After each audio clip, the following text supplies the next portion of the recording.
virtual hug of gratitude and thank you for joining in as we launch Juneteenth, the Road to Unity. Our agency, Invent Group, is a global brand storytelling agency that has 9 offices in 6 different countries, and we're blessed to work with many of the biggest organizations in the world, helping them bring their brands to life through the art of storytelling. So with that said, some of you might be thinking, what the heck is this guy doing up here today? Well, the answer for me is simple. I'm doing the same thing that each of you in the room here at the Press Club are doing, as well as everybody at home watching the live stream is doing, and that is to support Miss Opal and the National Juneteenth Observance Foundation to make some noise and continue to shake the halls of our Congress and our Senate until they pass Juneteenth as a federal national holiday. And this is something that every session of Congress and Senate has skipped over for at least the last 25 years. And it's about time that changes. At Invent Group, we're all about doing great work. But as important, we're all about doing work that creates great impact and does great things. And Juneteenth is certainly one of those things. So I urge you all to continue to stay involved. And for those of you that aren't involved, I urge you to get involved. Get your family, your friends, your employers involved. We as an agency recently recognized Juneteenth as a national holiday in our 4 offices around the United States. Very simple to do. All leadership at corporate America has to do is recognize it and then have intention to make it a national holiday. So I urge you to go seek out your employers and encourage them to consider it. Also, we need to continue to reach out to our Senate and Congress and the members who represent us diligently through emails, phone calls, text messaging. And of course, we now have the power of social media. So the more that we can share all of this, the better we are and the faster we are going to get this amazing initiative passed into law. But most importantly, I urge you to help get Miss Opal's petition signed and get more signatures delivered to Capitol Hill. Last fall, we helped Miss Opal and Unity Unlimited deliver over 1.5 million signed petitions to Capitol Hill. But you know what? That wasn't enough. And together, we need to keep making noise, and we need to get our newly elected legislators on board with passing Juneteenth as a national holiday. We live in a time of great political division and continue as a society to confront social injustice and inequity. And Juneteenth gives us a chance to learn from our past and use those lessons to create meaningful, real, positive change for today and well into the future. As Miss Opal likes to say, Juneteenth is an opportunity to educate, understand, heal, but most importantly, Juneteenth is a unifier. And I believe the recognition of Juneteenth as a federal national holiday as one of the most significant unifying events to happen in our lifetime. But that's certainly not going to happen without our continued support. So with that said, I'd now like to recognize and welcome Representative Sheila Jackson Lee, who's called in and wants to say a few words to everybody. Representative Jackson Lee, thank you. Congresswoman. Good morning. Thank you to all of those who are gathered on this very important occasion. And it is important because when you have the grandmother of Juneteenth, Opal Lee, in your presence, you truly have a continuity of history, a sense of determination, a combination of Harriet Tubman and Sojourner Truth and Shirley Chisholm, Barbara Jordan, and women from all over the world who have toughed it out and have certainly worked hard to make a difference in this country. Opal, grandmother Opal, sister Opal has made an enormous enormous impact on this nation and on this community. I'm excited about her fight for a Juneteenth holiday and joined in her crusade. I am one of her soldiers, and I am grateful for inspirational leadership. We all know that it is important to acknowledge those slaves who, after Captain Granger announced in 1865 that they would be free, they didn't take up the offer of their plantation owners that they could stay and work. They made their trek away from that place to seek freedom. And because of the inspiration of grandmother of Juneteenth, Sister Opal Lee, I introduced the Emancipation Trail Act as well, to connote and to be able to follow the march of the slaves from Galveston through Houston and beyond. But no one will know this story unless we do what is right, and that is to make Juneteenth an independent national holiday. I am one, again, of her soldiers. And to do that, I am very proud to say, with her inspiration, we will be introducing and have introduced in the United States House of Representatives today in her honor, the Juneteenth legislation with 102 co-sponsors. It is now H.R. 1320 in the United States House of Representatives. In addition, we will have our complimentary introduction by Senator Markey today in the United States Senate. We are on the move, introduced both in the House and the Senate, the Juneteenth Independence Day holiday, Juneteenth National Independence Day. What a mighty response to the decades of work, the miles and miles that you have traveled. You are a mighty woman with a mighty movement. I am proud to be in your movement. I am proud to be just a soldier in the movement. And we are promising to work with the administration, to work with the Senate, to work with the House of Representatives, to move on this outstanding dedication. By the way, the legislation that I introduced is bipartisan, Republicans and Democrats supporting a Juneteenth National Independence Day. As we all know, John Robert Lewis, our late friend and civil rights leader, said, if you see something that's not right, do something. It was not right not to honor this enormous impact of slavery, and we are doing something. We're getting into good trouble. Thank you so very much for having me. Sheila. Yes. You belong to me. Oh, I appreciate you. Let me get it close to you. I'll hug you to death. I can feel your hug right now. You stay safe. You know I want you to be safe. So stay safe. Thank you, Sheila. Thank you. Love you. It's in the hopper. Okay. Thank you, Congresswoman. See you later. Bye-bye. Thanks for being patient with me. Wow. Today is historic, truly historic. So in both the Senate and the House, the bill has been reintroduced today. So we're going to see and hear from several of our other supporters, congressional supporters. And first, we have Senator John Cornyn. Hi, I'm Texas Senator John Cornyn. I want to take a moment to recognize my friend, Ms. Opal Lee, for her steadfast service at the National Juneteenth Observance Foundation.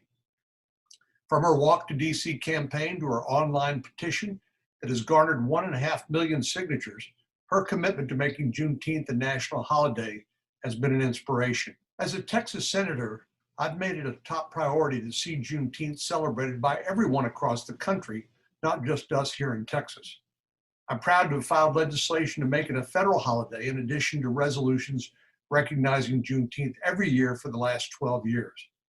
With Ms. Opal's efforts and all your help, I hope we'll see it become a federal holiday soon. Ms. Opal, thank you again for your service to our state and our country. Keep up the great work.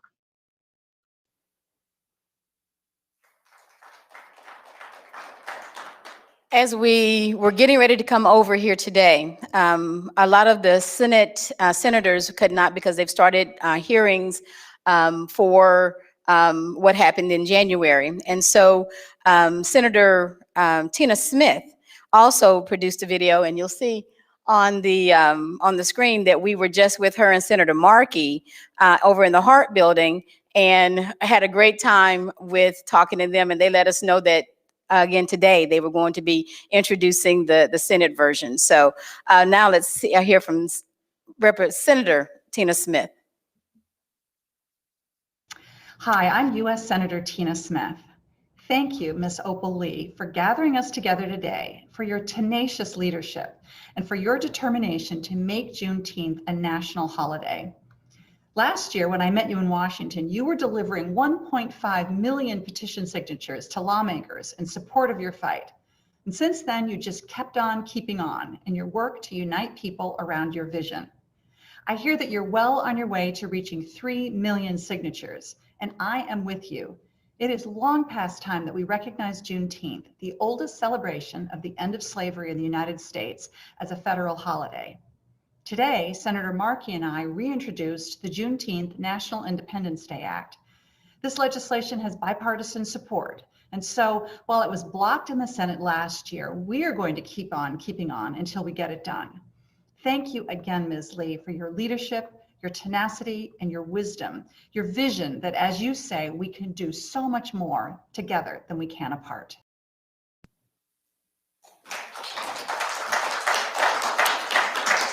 And so there can be no support unless you have support at home. I want to bring before you our Congressman, Ms. Opal Lee's Congressman, Mark Vesey, Fort Worth.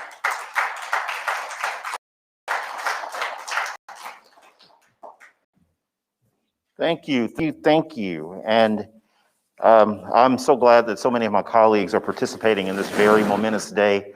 And I got to tell you that I know it's hard for people to be here. There's so much going on. There's so much going on right now on Capitol Hill with the investigations, looking into what happened on the 6th, the reconciliation bill, so we can get more COVID, money and relief to millions of Americans that are really hurting right now. But for me to be here was really special, just because I've known Miss Opal Lee for so long. She is a constituent, lives not too far from where I reside, and for me, being here is important today. And it's really moving to me, honestly, to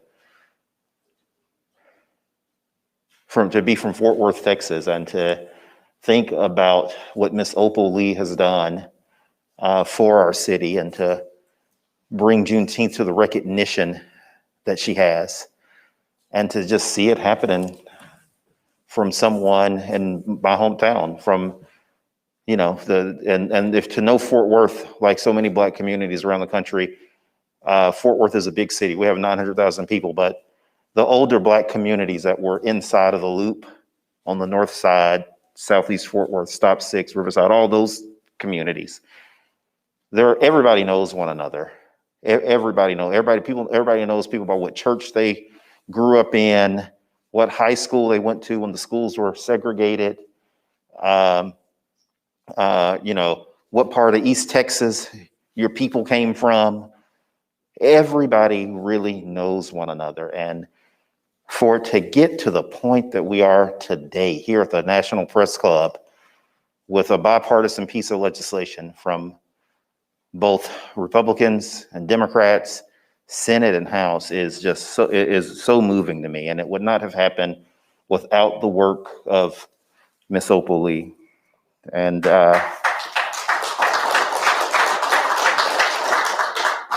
it's an incredible feeling right now.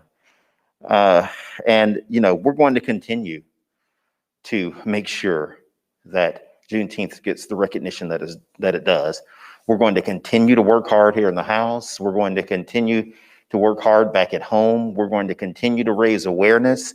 Opal Lee is going to continue to march until we get this legislation passed, because it's long overdue.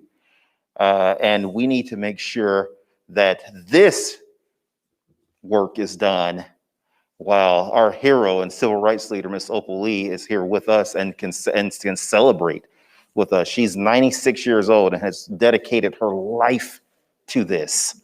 And we need to make sure it happens ASAP.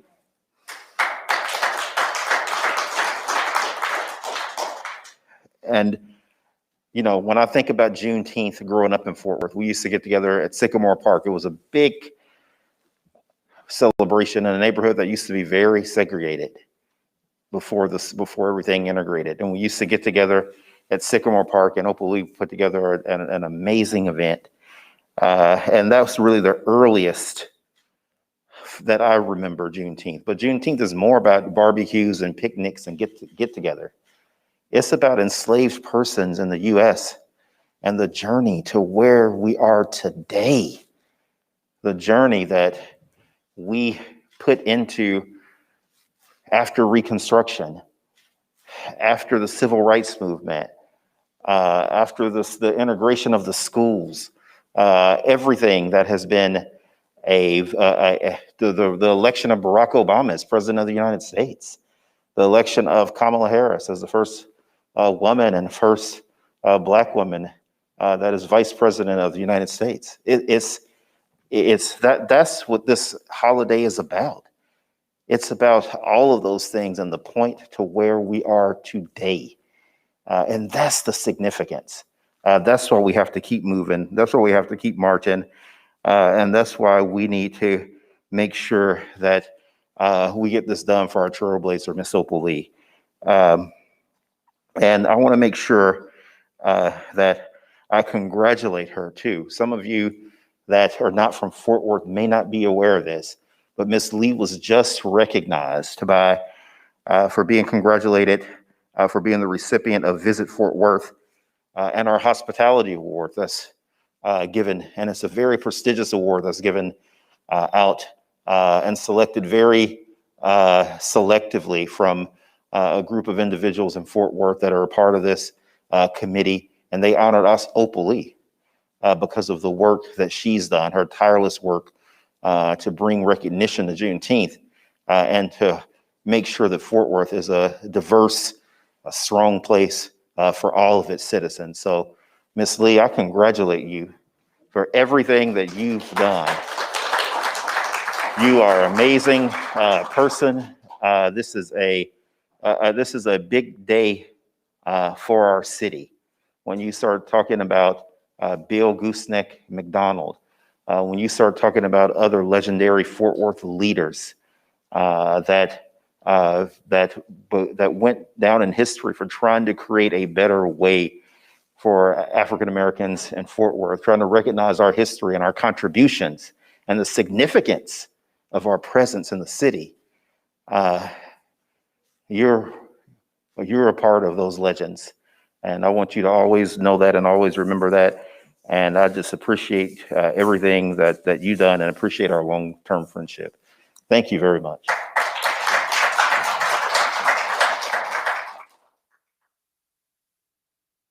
You're never too old to try to do good. Tonight, we want to introduce you to Opal Lee, the 93-year-old activist and lifelong Texan who has campaigned to make June 19th a national holiday for years. If you tell her that you have a need, she's gonna meet it, and she's gonna go to anybody that she can think of that can meet that need. But she figures out how to do it, and she stays with it until she gets it done. If we were to document all those differences, all those times that she's made a difference, we would run out of paper with Opal Lee.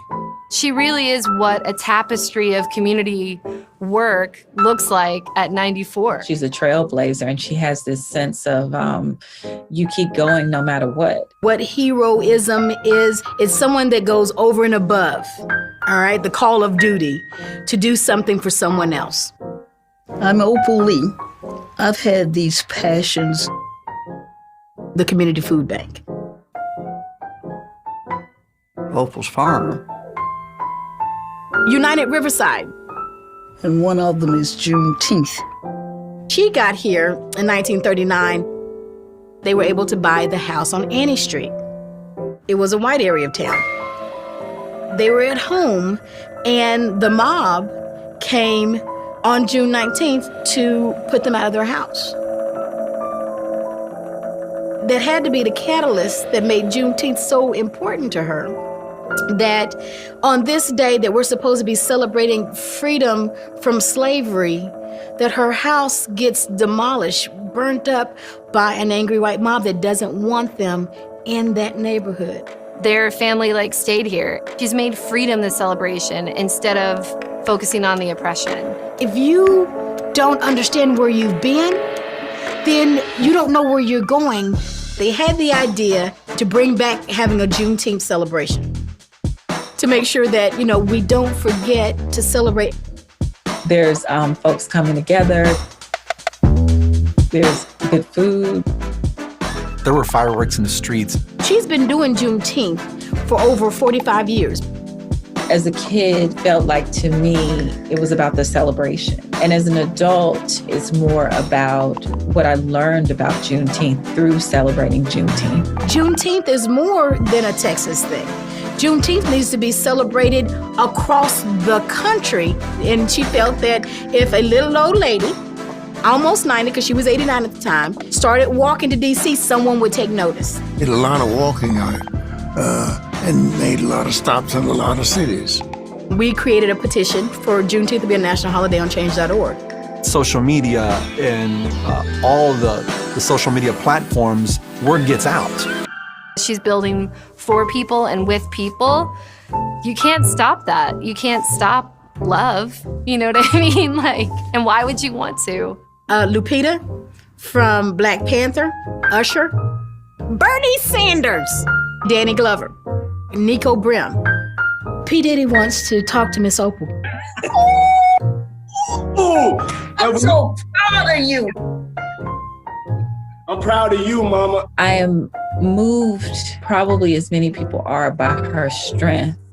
But I think I'm more moved by her humanity. She'll tell you, none of us are free until we're all free, and we're not free yet. This is our town and we live here, then what are we gonna make a stand for? What are we gonna improve? How are we gonna help people? You can do something right now in your own community and impact one life, one stomach, one education. Opal's a legend, period, in our community, and the world's better off because of her, in Fort Worth especially. And I'm hoping people, if they don't learn anything else about me, will know to help somebody else. I just hope that will happen.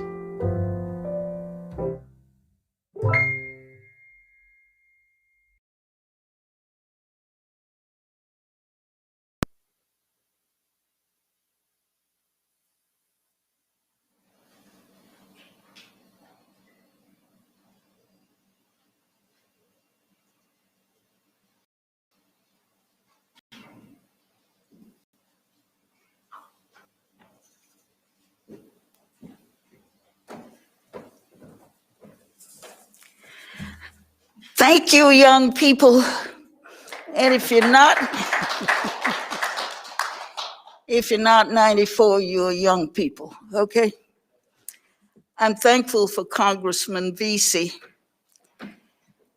I'm grateful he was able to come because I know he's got work to do. And so I'm saying hello and thank you for coming. So good to see my friends here. And that includes the Congressional support and members of the National Juneteenth Observance Foundation that was started by Dr. Ronald Myers, who was at this press club I don't know how many times. And the group now is under the leadership of Steve Williams. And some of my friends are here. And where's Miss Juneteenth? Stand up, sweetie, so they can see who you are. Her parents brought her here.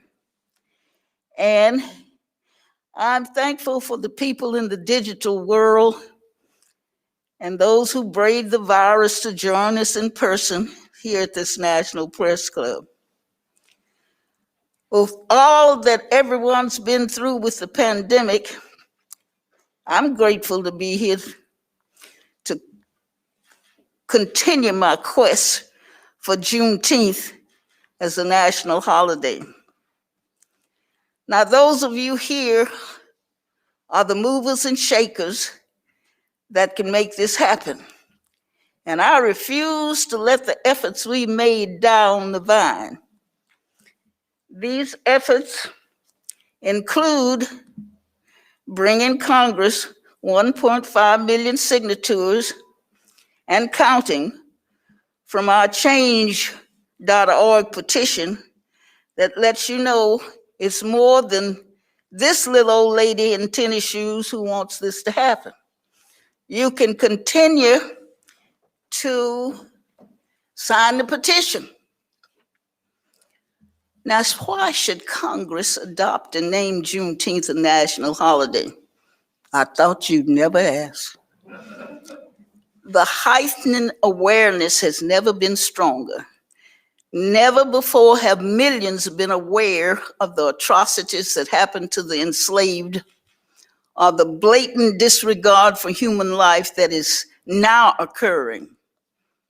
A residual effect of slavery and a carryover of a slave mentality that has a vice grip on all of America. The time is now to get on the road to unity and start healing the heart and soul of our nation that's so deeply divided by years of harmful rhetoric and atrocities. Juneteenth is the unifier that will bridge the gulf and get all sides together to take action on these disparities that are evident in our jobs, our education, our health care, our housing, and the justice system. Congress established a national day of, if Congress will establish a national day of observance and reflection, it will allow not only African Americans, but everyone a chance to understand the benefits of commemorating the abolition of slavery and celebrating the basic freedoms slaves gained and these are things we take for granted. They were given the right to raise their own children and the children not taken from them. They earned the right to read and write, the freedom to do business and to own property, and to dress. If you don't know nothing about Black folk, they can dress. And marry who they wanted to. They gained the freedom to worship, to vote, and legislate, and be a part of the governing process. Now, let me tell you my dream for the nation. Each one of us, teach one of us how to love. It's that simple.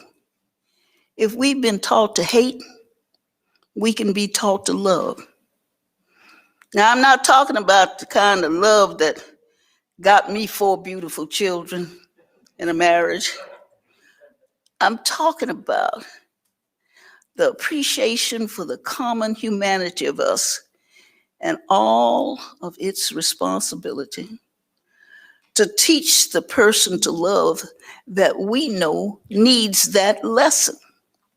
The person you work with, the one that sits on the same pew with you. Now that was before the virus. The person who sits next to you at the club meetings, that's the person who has these negative things that they think and say about other ethnic groups. Of course, now, if you're the culprit, you come see me. And this won't happen overnight. You'll need to get out of your comfort zone, not quit when all seems lost. Let that person know that we all bleed red blood, that we're willing to work for what we need and want. All people want is equal pay and health care we can depend on, and climate change addressed, a decent education, and affordable housing. Now you may say, my hands are clean. I'm not part of that. But you don't speak out against it. You're the silent majority, whether Black or white. You see nothing, you hear nothing, you say nothing. Come on. Use your power of persuasion to give them something to think about. Scientists tell us we are all descendants of Lucy, and that some of you lost that pigmentation on your way to somewhere. Hence, we are all brothers and sisters under the skin. Heaven knows we can get more done working together than we experience now. And so let me give thanks now to the first responders and the healthcare workers who are working like crazy together. Oh, if we had that tenacity. Now, in the days of old, unity was the key. The enslaved didn't free themselves. It took people like Harriet Tubman and Quakers and William Lloyd Garrison and Frederick Douglass and Nat Turner and John Brown, Sojourner Truth, and so many others together, working in concert to free the enslaved. And it's going to take the same collective consciousness to get us out of the quagmire that we're in now. I've said it to the previous administration, and I'll keep saying it to the present one. Juneteenth can be the unifier that's used to bring this country back together.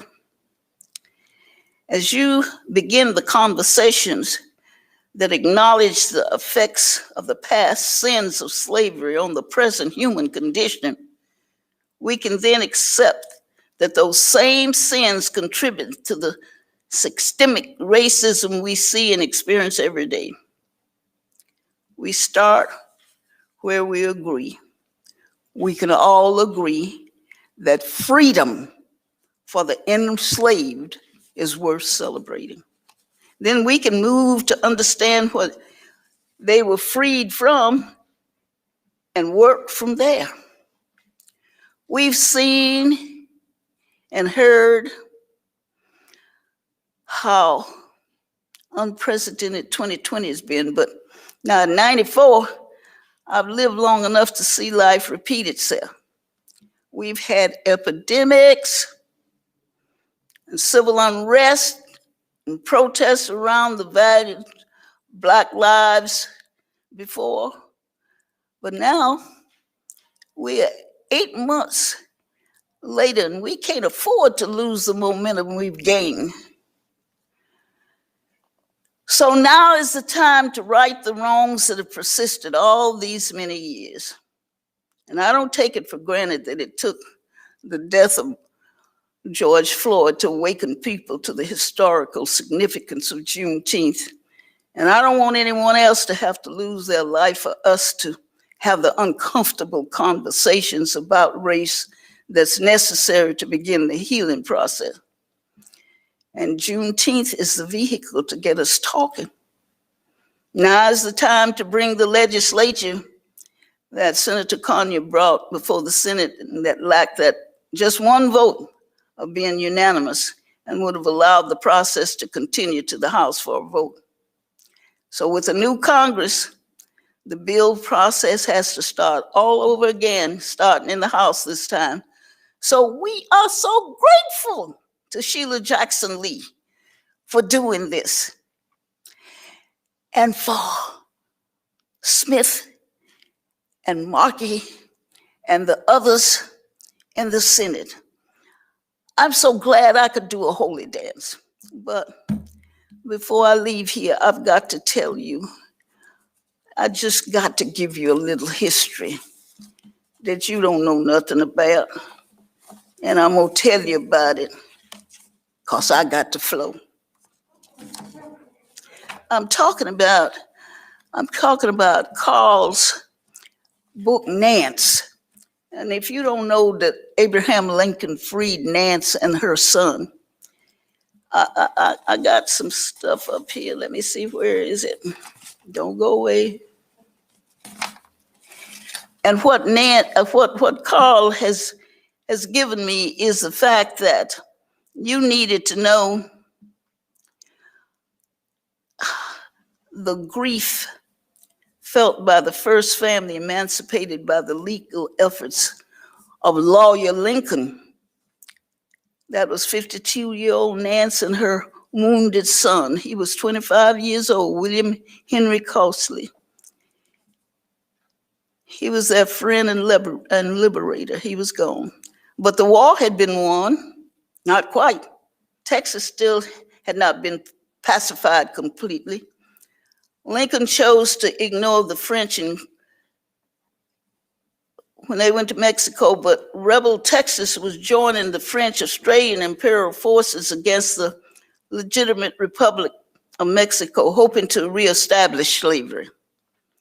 Secretary of War Stinson and General Grant saw a clear and present danger. Union soldiers were eager to go home, but many Black soldiers were willing to stay on the payroll.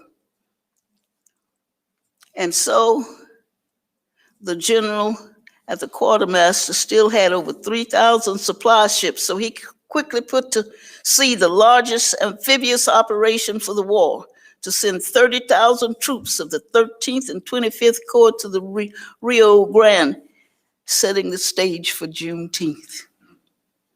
The port of Galveston surrendered June 5th, the 28th, the 29th, the 31st, the New York units of the 3rd, the 2nd. They arrived in Galveston Bay on the 18th of June. The white units, the 34th Ohio, the 83rd, and the 114th Ohio, and the 94th all arrived within a few days. Over 6,000 men landed. About half of them were Black and half of them were white. And on the 19th of June is when General Granger, under the command of General Wetzlis and Sheridan, issued that General Order Number 3. The last 4 words of that first sentence was, "All slaves are free." Some slave to citizen Texans weren't sure it was true and not so some kind of trick. So they turned to Black men in them blue uniforms. Among the soldiers that was asked about it was William Henry Cosley, who had been the first male slave freed by Lawyer Lincoln a quarter of a century before. He smiled and assured them that he was living proof that the curse of slavery was indeed gone. Thank you.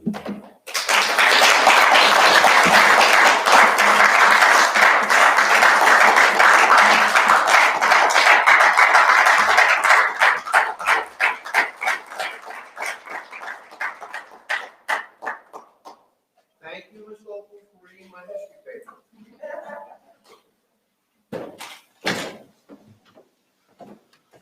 Good afternoon, everyone. All things Juneteenth. All things Juneteenth. All things Juneteenth.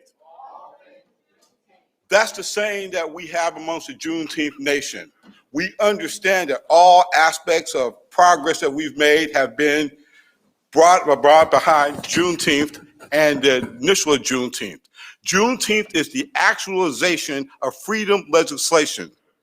By the time the final Juneteenth took place in Oklahoma during the Treaty of 1866, the Emancipation Proclamation and the 13th Amendment had been passed and ratified, but they were not real like a check until it was cashed, and Juneteenth is that cash. Now, myself, I'm overwhelmed today. I just have to say I'm overwhelmed today by the amount of things that come to fruition that tells me that Juneteenth will finally get there. I'm standing in the National Press Club in the Grand Ballroom where in 2002, I first met the Reverend Ronald V. Myers, Senior MD, at the National Press Club prayer breakfast for Juneteenth. And I'm being a California, Oklahoma, Colorado boy knowing all about Juneteenth. I was coming up here to tell Doc and give him a piece of my mind about Juneteenth. I walked in that door over there. Doc was sitting at the table right there. And he said, "What's up, brother?" And I became a soldier in the Army of Juneteenth for Doc. And over the years, we knocked on doors and did things to get the legislation passed, and Doc taught me a lot. And one of the things he told me was to make sure that you have some stability and some order to your Juneteenth events. And to that end, he enlisted, born from Juneteenth, the Buffalo Soldiers.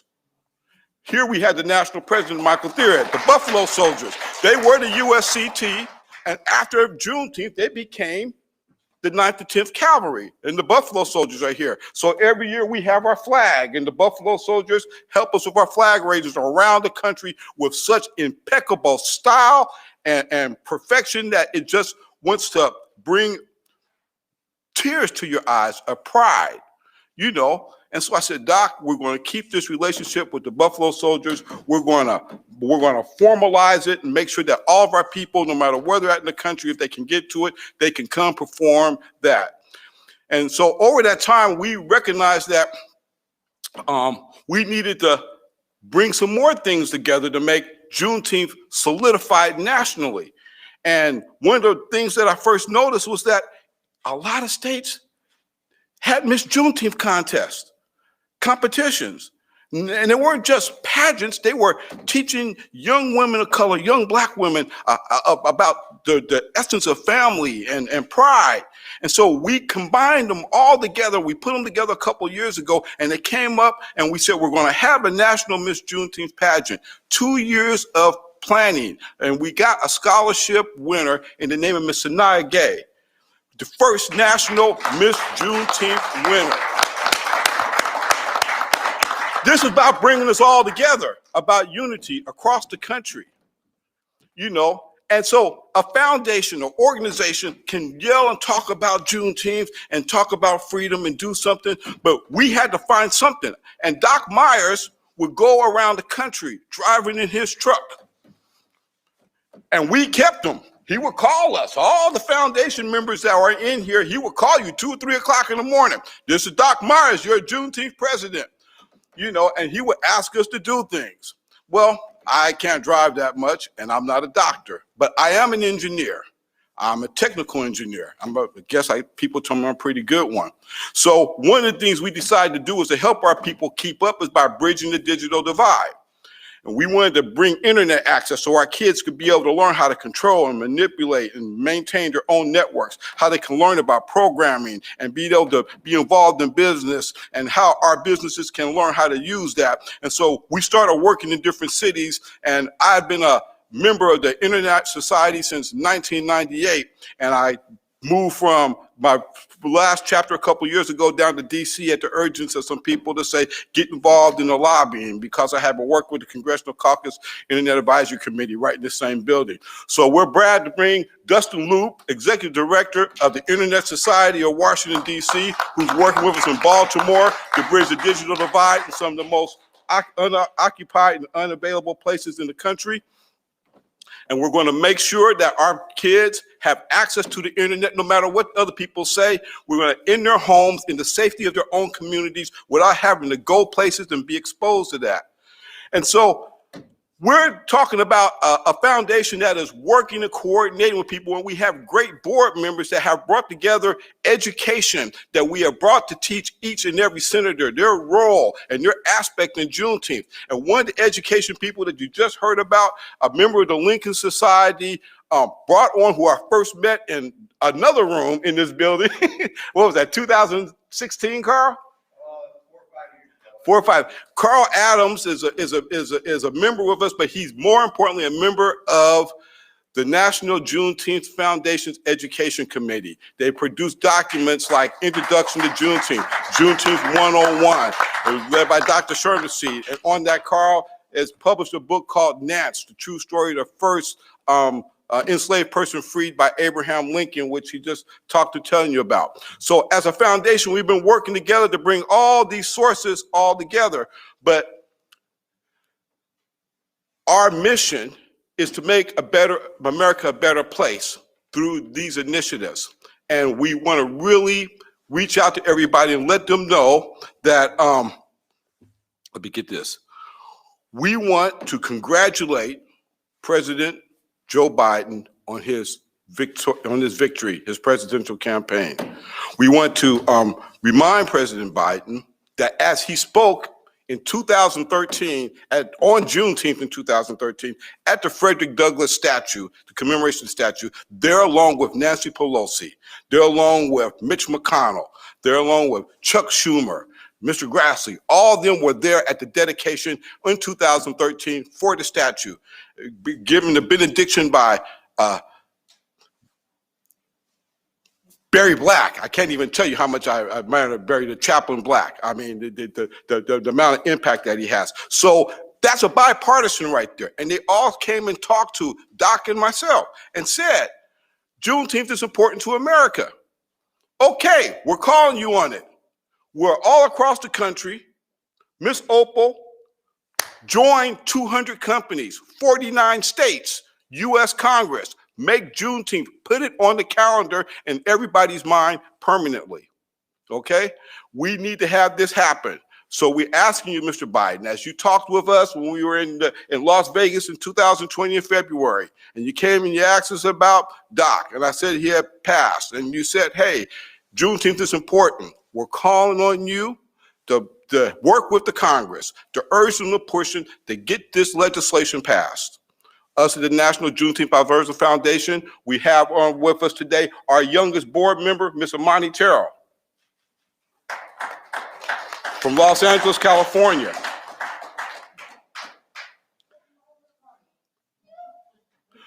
And to finalize, we have our oldest board member, Ms. Opal Lee.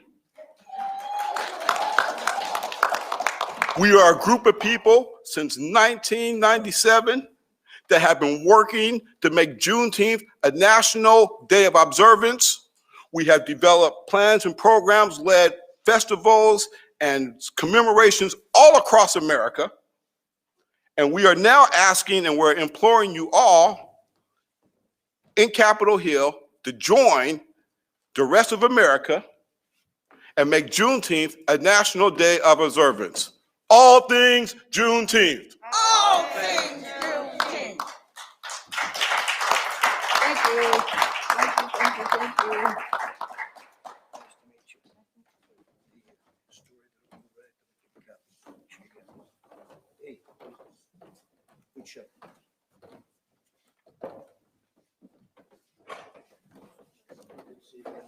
Go ahead.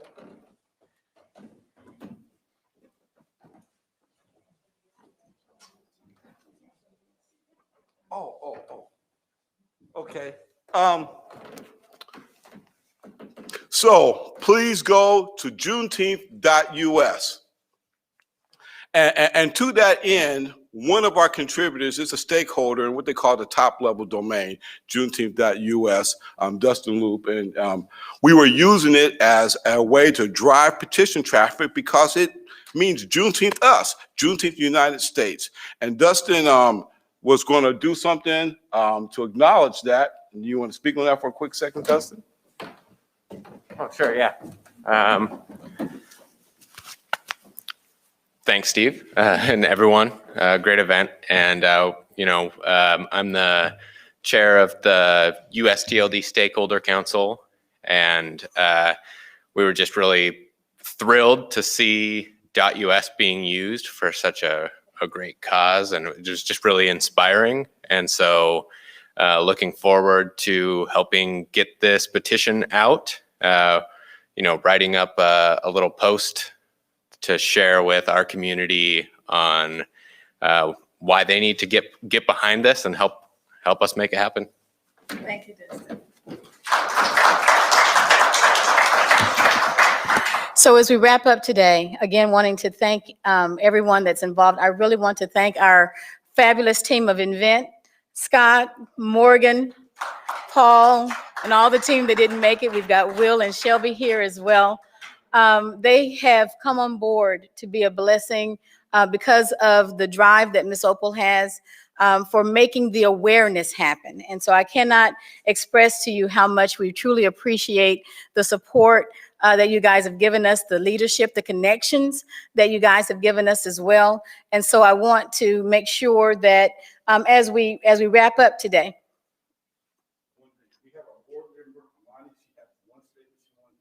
Okay. And so as Amani prepares to come, one of the things that I wanted to make sure folks understood is that a lot of people say, and you've seen a lot of states come on board for making Juneteenth a state holiday, and in counties and cities, they can not necessarily have it. And one of them was in Virginia. They celebrated it last year, even though the state is honoring it. A particular county said that, Juneteenth, Texas doesn't have anything to do with Virginia. And so they, opted to take it back. And so the question then becomes, what were people doing, okay, at different points when history came? And not to have a multiple day of freedom, but to have a single day of commemoration. We're not saying that every state has to abandon their day of freedom. No, that's historical. But if we have a single day of commemoration, like Christmas.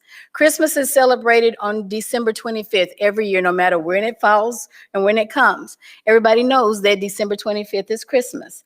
And so what we're saying is to commemorate the abolition of slavery one time when we all can do it together. We just happen to do it on June 19th when actual freedom happened for some. All right. Jesus wasn't born on December 25th. All right. That's been proven, but it is a day that was chosen on the calendar to commemorate that important act. And that's what we're wanting to do with a national Juneteenth holiday. Okay, a day of freedom where we can all celebrate it all together. So again, it's not just about Texas. It's not just a Texas thing. It is a day for everyone to come together to recognize the freedom that was given to the enslaved. So for those who say, it's not my state's day, okay. But it's a day that we all across the country can do it. And Ms. Opal has a saying that we should celebrate freedom from the 19th of June to the 4th of July. That way, both ends of the spectrum are covered and you can truly celebrate freedom because slaves weren't free July 4th, 1776. So Amani, go ahead and come on. One of the things that we wanted to make sure today is to be inclusive, because this is not just an African-American holiday. It is the oldest celebrated African-American holiday. But truly, as Ms. Opal says, it took more than us to help free us. Thank you.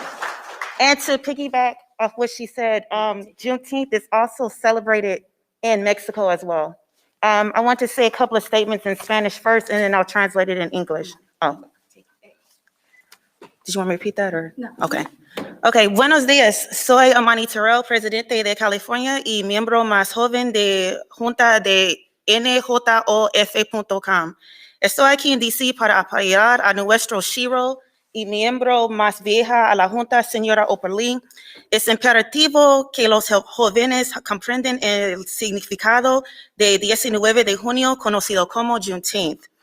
Cada uno debemos recordar a las generaciones sucesivas que este evento o desencadenó una serie de eventos que uno a uno definen a los desafíos y responsabilidades de las generaciones sucesivas.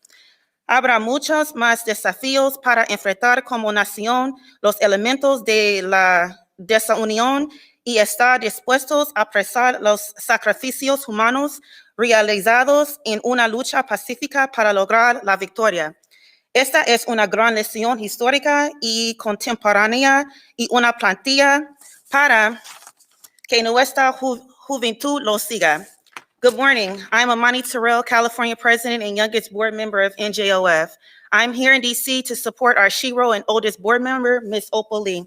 It is imperative that the youth understand the significance of Juneteenth. Every year we must remind successive generations that this event triggered a series of events that one by one define the challenges and responsibilities of successive generations. There will be many more challenges to confront as a nation, the elements of this unity, and be willing to appreciate the human sacrifices made in a peaceful struggle in order to achieve victory. Thank you.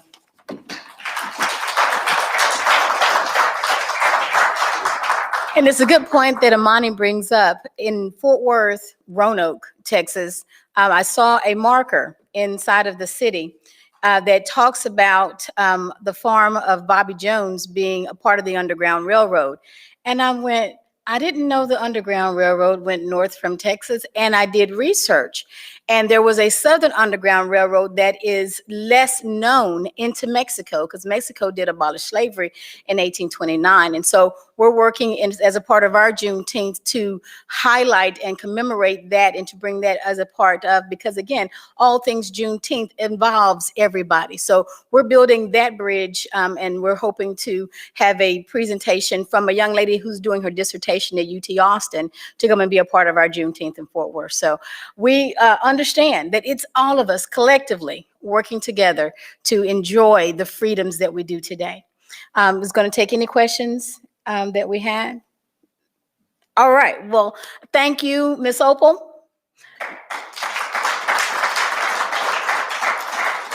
As the president of Unity Unlimited, the nonprofit organization that sponsors our Juneteenth in Fort Worth, and Opal's Farm and Opal's Walk to DC and all the things that we do for the community, I really appreciate you coming and being a part of this event today and online. Thank you. Share it, please. Make sure you go to juneteenth.us to sign the petition today. Pull your phones out. If you're at work, do it on the thing. All right, but make sure someone knows to support the Juneteenth national holiday by getting your voice counted so that we can top our number that we want, which is 3 million signatures before Juneteenth. Thank you.